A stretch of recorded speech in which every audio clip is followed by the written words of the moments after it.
Hello everyone, आप सभी का एजुकेशन 24 गुरु यूट्यूब चैनल में स्वागत है। आज की इस वीडियो में अपनी जो एक्सरसाइज चल रही थी 1.2 क्लास 10th मैथमेटिक्स, जो क्वेश्चन नंबर नेक्स्ट वीडियो में जो हमने इसका क्वेश्चन नंबर 2 था उसको सोल्व किया था। इसके जो तीनों पार्ट्स थे उनको हमने डिटेल से सोल्व किए थे। आज की इस वीडियो में इसका क्वेश्चन 3 जिसके कि 3 पार्ट है उसको हम आज की इस वीडियो में सोल्व करने वाले हैं।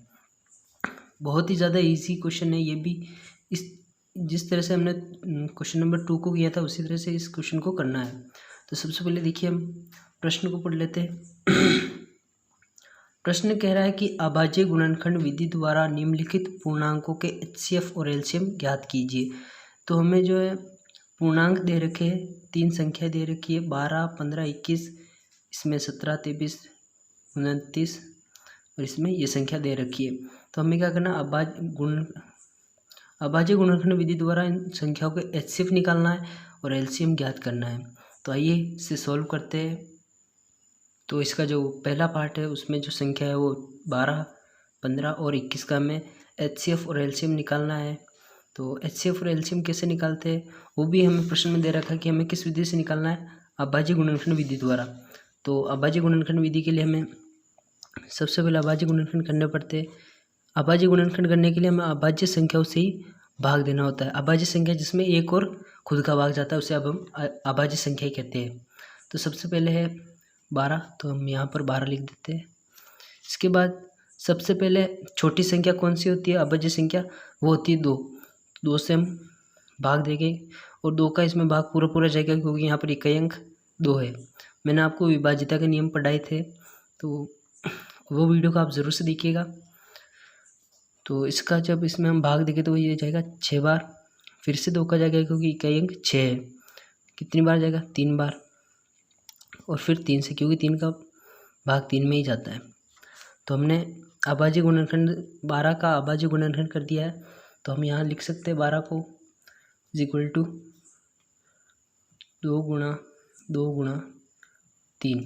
हमने पहली संख्या 12 को अभाज्य गुणनखंड विधि द्वारा लिख दिया। अब दूसरी संख्या है 15, तो इसके भी हमें अभाज्य गुणनखंड करने हैं। सभी संख्याओं का अलग अलग हमें अभाज्य गुणनखंड करना है। तो यहाँ पर 15। अब देखिए यहाँ पर जो अंकों का योग करते हैं तो हमारे पास 6 आ रहा है और 6 में 3 का भाग पूरा पूरा जाता है। तो यहाँ पर 3 का भाग पूरा पूरा जाएगा, कितनी बार जाएगा, 5 बार। अब इसमें 5 का जाएगा क्योंकि 0 और 5 इकाई अंक होता है तो उसमें 5 का पूरा पूरा भाग जाता है। तो हम संख्या 15 को लिख सकते हैं 3 गुणा 5।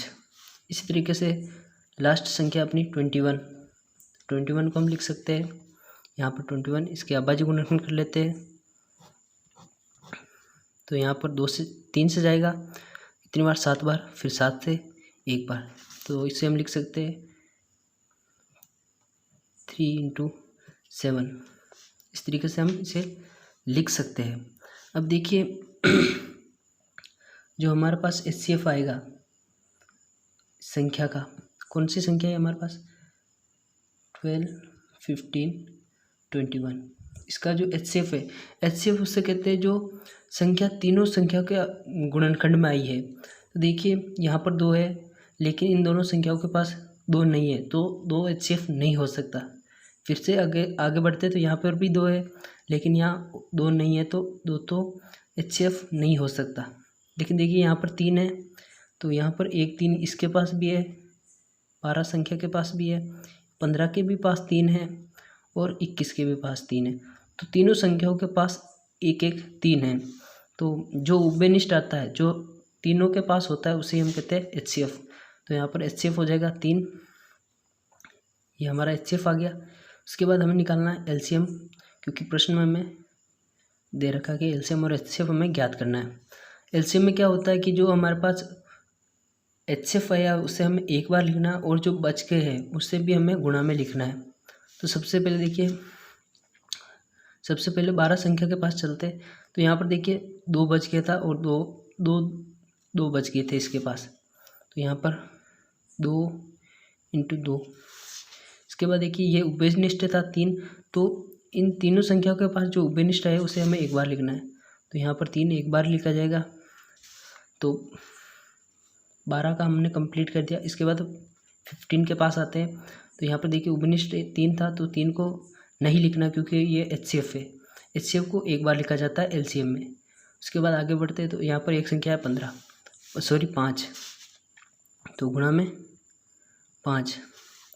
अब इसके पास और कोई संख्या है नहीं बची हुई, तो अगली संख्या में चलते। ये है 21। उभयनिष्ठ 3 था, तो इसे नहीं लिखना है क्योंकि HCF एक बार ही लिखा जाता है। और यहाँ पर 7 बच गया था, तो गुणा 7। अब हमें क्या करना है, इन सभी संख्याओं का गुणा कर देना। तो देखिए जब 7 को 5 से गुणा 35 को जब हम 3 से गुणा करेंगे तो जब हम 35 को 3 से गुणा करेंगे तो हमारे पास आएगा 105। और 105 को जब हम 2 से गुणा करेंगे तो 210 आएगा। और 210 को जब हम 2 से गुणा करेंगे तो हमारे पास आएगा 420। तो LCM बराबर संख्या 12, 15, 21 का LCM कितना हो गया 420। और HCF कितना हो गया 3।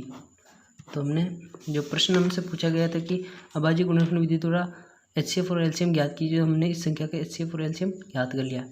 इसी तरीके से इसका दूसरा और तीसरा पार्ट होगा, इसको हम नेक्स्ट वीडियो में सॉल्व करेंगे क्योंकि वीडियो लंबी हो चुकी है। तो आई होप आपको आज का ये वीडियो पसंद आया होगा और ये वाला क्वेश्चन आपको समझ में आएगा। अगर आपको पसंद आए तो यार प्लीज़ मेरे चैनल को सब्सक्राइब कीजिएगा ऐसे ही वीडियो पाने के लिए। मैं मिलता हूँ नेक्स्ट वीडियो में, तब तक के लिए जय हिंद, गुड बाय।